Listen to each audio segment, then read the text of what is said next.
নমস্কার বন্ধুরা, tarot guidance with শ্রীময়ীর একটি নতুন এপিসোড আবার হাজির এবং অ্যাজ ইউজুয়াল আপনাদের সামনে আমি হাজির অর্থাৎ শ্রীময়ী।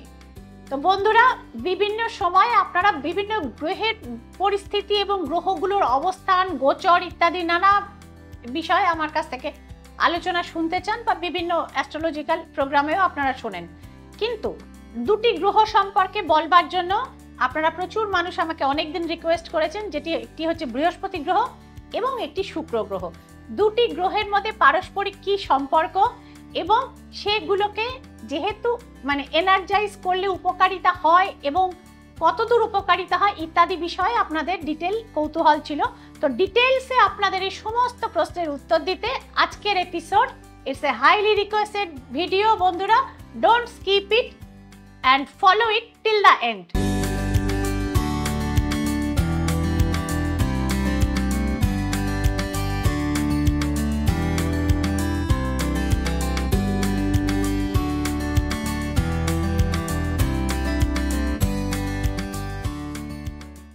আপনারা দেখছেন ট্যারট গাইডেন্স উইথ শ্রীময়ী। প্রথমেই চলে আসবো বৃহস্পতি গ্রহের কথা। বৃহস্পতি হচ্ছে নৈসর্গিক সর্বাধিক বৃহৎ একটি গ্রহ।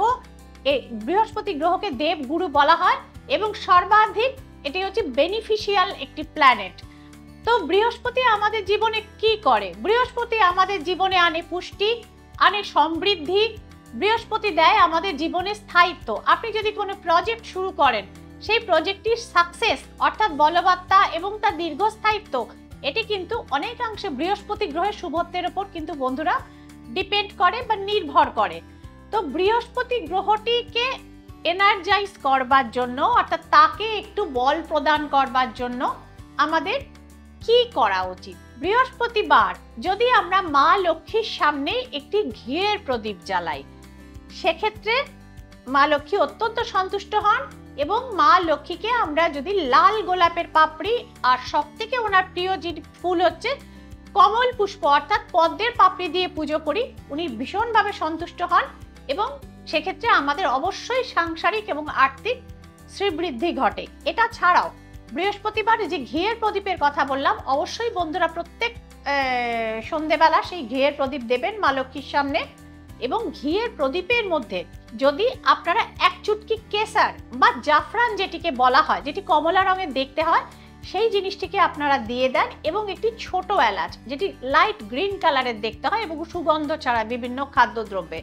তো সুতরাং সেই সুগন্ধি ছোট্ট একটি এলাচ যদি আপনারা এই ঘিয়ের প্রদীপের মধ্যে দিয়ে প্রদীপটি প্রজ্বলিত করেন এবং মা লক্ষ্মীর কাছে আপনার বৃহস্পতি ডেভেলপমেন্টের জন্য আপনি প্রার্থনা করেন, দেখবেন বৃহস্পতি গ্রহের আপনার হরোস্কোপে যে অবস্থান রয়েছে, যেখানে অবস্থান করুক না কেন, খারাপ অবস্থান করলে সেটি ততটা খারাপ ফল আর দিচ্ছে না এবং সেটি যদি শুভ জায়গায় অবস্থান করে সেটি অধিক শুভ ফল কিন্তু আপনাদের দিচ্ছে।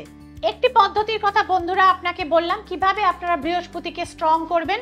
দ্বিতীয় পদ্ধতি, এই দিন আপনারা হলুদ রঙের জামা কাপড় যদি ব্যবহার করতে পারেন, সেক্ষেত্রে বৃহস্পতির শুভত্ব কিন্তু অনেক গুণে বৃদ্ধি হয় এবং কলা গাছের পুজো যদি আপনারা করেন, সেক্ষেত্রে কলা গাছের আশপাশটাকে পরিষ্কার করে রাখবেন আগের দিন এবং বৃহস্পতিবার সন্ধেবেলা আপনারা কলা গাছের পাশে কলা গাছে হলুদ সুতো বেঁধে ঘিয়ের প্রদীপ দিয়ে বিধিমতে বিষ্ণু সহস্রম যদি পাঠ করতে পারেন, সেক্ষেত্রেও মা লক্ষ্মী প্রসন্ন হন এবং আপনার বৃহস্পতি ডেভেলপ হয়। এছাড়া বৃহস্পতিবার সন্ধেবেলা তুলসী তলায় প্রদীপ দেওয়ার কথা কিন্তু ভুলবেন না। আরেকটি নিয়ম গ্রামগঞ্জে খুব চলে, দেখবেন সেখানে ওই পারস্পরিক হানাহানি, ডিভোর্স ইত্যাদি অনুপ্রবেশ আজও কম। তো সুতরাং সেক্ষেত্রে দেখবেন প্রত্যেক সন্ধেবেলা সেখানে কিন্তু তুলসী তলায় প্রদীপ পলে এবং মেয়েরা বউরা কিন্তু সেখানে শাঁখ বাজান। এই শঙ্খধ্বনি এবং উলুধ্বনি কিন্তু বৃহস্পতি গ্রহকে প্রসন্ন করার আরেকটি হচ্ছে পদ্ধতি। এবং যারা সধবা মহিলারা রয়েছে তারা যদি আলতা সিঁদুর পরিধান করেন নিয়ম করে এবং অন্যকেও তারা পরান, সেক্ষেত্রেও কিন্তু আপনাদের বৃহস্পতি অবশ্যই ডেভেলপ হয়। বৃহস্পতির পর চলে আসবো শুক্র গ্রহের কথায়। এটি নৈসর্গিক আরেকটি শুভ গ্রহ এবং এটিকে মনে করা হয় সৌন্দর্য, বিলাসিতা, ঐশ্বর্যের দেবতা হচ্ছেন শুক্র এবং শুক্রের মধ্যে যে আরেকটি গুণ আছে যেটি কোনো গ্রহের মধ্যে নেই, শুক্র দান করতে পারেন জীবন। কারণ শুক্রের কাছেই অধীত ছিল সেই মৃত সঞ্জীবনী বিদ্যা। এটা নিয়ে আরেকটি এপিসোড আমি পরবর্তীকালে করব আপনাদের রিকোয়েস্ট অনুযায়ী। তো আজকে বলে দিচ্ছি শুক্রকে ডেভেলপ করবার জন্য আপনারা কি করবেন। ঘরোয়া উপায় বলবো বন্ধুরা। হিরে পড়তে হবে এরকম কোনো কথা নেই। হিরের সাবস্টিটিউট আপনারা ধারণ করতে পারেন জারকান, আপনারা পড়তে পারেন ফিরোজি বা ফিরোজা, যেটি ক্রিস্টালের মধ্যে। এটা ছাড়া ঘরোয়া উপায় কি করতে পারেন, দ্যাট ইজ মোর ইম্পর্টেন্ট, এবং সেটাই আজকে আমার টপিক। আপনারা বন্ধুরা দেখুন আমার হাতটি ক্যামেরার সামনে আপনারা দেখতে পাচ্ছেন। এইখানে যে মাউন্টটি রয়েছে অর্থাৎ বুড়ো আঙুলের তলার যে মাউন্ট, এইটি হচ্ছে আমাদের শুক্রস্থান বা শুক্রের মাউন্ট।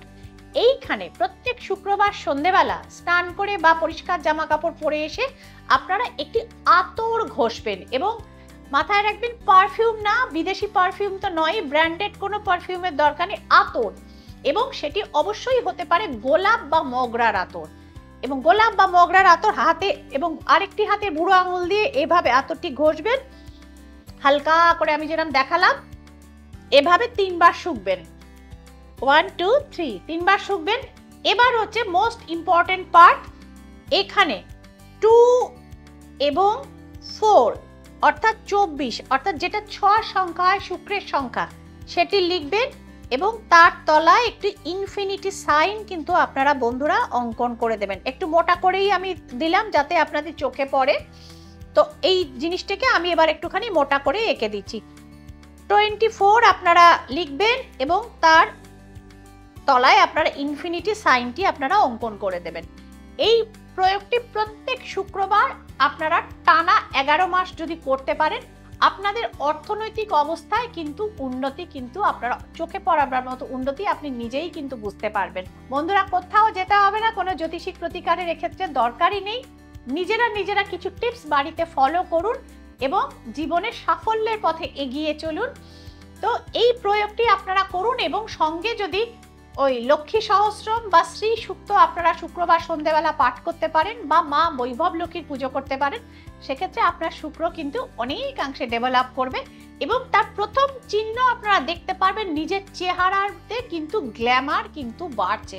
হ্যাঁ, আপনাকে কি দীপিকা পাদুকোনের মতো দেখাবে না, তা নয়, কিন্তু আপনি যেমনই দেখতে হন, সুন্দরী রূপসী সাধারণ চেহারা বা অতি সাধারণ চেহারা, পুরুষ কিংবা মহিলা নির্বিশেষে চেহারার মধ্যে দেখবেন ধীরে ধীরে ধীরে ধীরে একটা আকর্ষক ফ্যাক্টর কাজ করছে। যে ড্রেসগুলো আপনি পরছেন, যেটা আপনাকে 6 মাস আগেও মানাতো না, সেটা পরলে হঠাৎ যেন আপনার নিজেকেই আয়নায় দেখতে বারবার করে ইচ্ছে করছে, হঠাৎ যেন ধীরে ধীরে জৌলুস বৃদ্ধি হচ্ছে চেহারার। বন্ধুরা এগুলো হচ্ছে শুভ শুক্রের কিন্তু লক্ষণ। তো সুতরাং প্রয়োগ করে যান শ্রীময়ীর এই টিপসগুলো এবং এই ফলো করে যান শ্রীময়ীর এই নিয়মগুলো, ধীরে ধীরে ধীরে ধীরে বেনিফিটের রাস্তায় দেখবেন আপনারা আসতে থাকছেন এবং একই সঙ্গে দেখবেন অর্থাগমের পথটি কিন্তু প্রশস্ত হচ্ছে। কারণ শুক্র আমাদের দেয় ঐশ্বর্য, শুক্র আমাদের জীবনে আসে বিলাসিতা, দেয় সমৃদ্ধি। বিলাসিতা আপনি কোত্থেকে করবেন যদি না আপনার মানিব্যাগে অর্থ বা ওয়ালেটে অর্থ না থাকে? সুতরাং অর্থাগম কিন্তু অবশ্যই নিশ্চিত করে শুক্র এবং তার স্থায়িত্ব দেয় হচ্ছে বৃহস্পতি। দুটো গ্রহকেই কিন্তু বন্ধুরা এনার্জাইজ করার দরকার। এবং একটি কাজ কখনো করবেন না যে বাড়ির লক্ষ্মী বা আপনার বাড়িতে যে মহিলারা রয়েছেন, আপনার স্ত্রী হন, বোন হন বা আপনার কন্যা সন্তান হন, তাদের কখনো অপমান করবেন না। চেষ্টা করবেন মিনিমাম তাদের রেসপেক্ট দিয়ে চলতে এবং কখনো তাদের চোখের জলের কারক হবেন না। আপনার বৃহস্পতি শুক্র দুটোই সেক্ষেত্রে ভালো থাকবে, পাওয়ার আপ হবে আপনার, সেক্ষেত্রে বহুমূল্য রত্ন ধারণের খুব একটা প্রয়োজন কিন্তু হবে না। ছোট ছোট টিপস কিন্তু আপনি যদি দীর্ঘস্থায়ীভাবে ফলো করেন, সেক্ষেত্রে কিন্তু অবশ্যই আপনারা বেনিফিট পাবেন। তো বন্ধুরা আজকের এপিসোড কেমন লাগলো আপনারা আমাকে জানান, আমার কমেন্ট সেকশন কিন্তু খোলা থাকে এবং যারা আমার সঙ্গে দেখা করতে চাইছেন বা আমাকে দেখাতে চাইছেন, করে গ্রহ প্রতিকার করাতে চাইছেন বা অন্যান্য সমস্যার প্রতিকার প্রতিবিধান করাতে চাইছেন, অবশ্যই এই নাম্বারগুলোতে যোগাযোগ করে এবং অবশ্যই অ্যাডভান্স বুকিংটা করে আপনার বুকিংটা নিশ্চিত বা কনফার্ম করিয়ে নেবেন, তাতে আপনাদেরও সুবিধে এবং আমারও সুবিধে। এবং যারা ইমার্জেন্সি বুকিং চাইছেন তারা ইমার্জেন্সি হোয়াটসঅ্যাপ নাম্বারটিতে আপনারা কিন্তু যোগাযোগ করে নেবেন এবং মাথায় রাখবেন এটি কিন্তু কলিং নাম্বার না, এটি কিন্তু শুধুমাত্র হোয়াটসঅ্যাপে এই ক্ষেত্রে বুকিংটি হয় এবং ইমার্জেন্সিতে এই নাম্বারে আপনারা বুকিং করে নিতে পারেন। তাহলে বন্ধুরা দেখা হচ্ছে পরের এপিসোডে, ততক্ষণের জন্য সকলে ভালো থাকুন, আনন্দে থাকুন, নমস্কার।